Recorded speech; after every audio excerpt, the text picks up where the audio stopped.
এটা ঘরে আমি আলু কাটা বানালাম।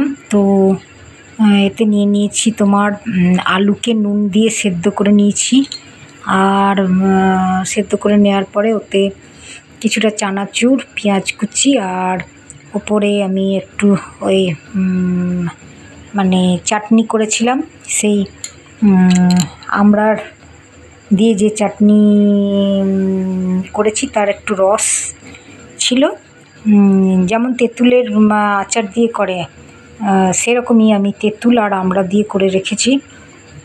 সেটা তোমার উপরে আমি দিয়ে দিয়েছি তেঁতুলের যে কাই দিয়ে যে রসটা দেয় সেই রসটা দিয়েছি, আর ওপর থেকে আমি গুঁড়ো মশলা আর পেঁয়াজ কুচি দিয়ে দিয়েছি। তো এর মধ্যে আমার দুটো জিনিস বাদ পড়লো, সেটা হচ্ছে ছোলা ভিজানো, আর কাঁচা লঙ্কা, ধনেপাতা কুচি, আর তোমার ওই ফুচকা ভেঙে দেওয়া, কিংবা ওই পাঁপড়, কিংবা ওই তোমার যে পাপড়ি চাটে যে পাঁপড়গুলো দেয় সেইগুলো।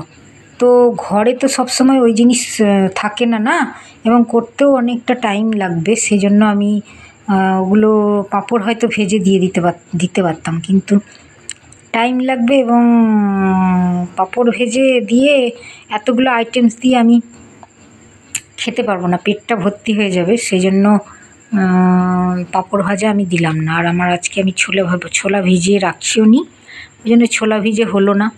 তো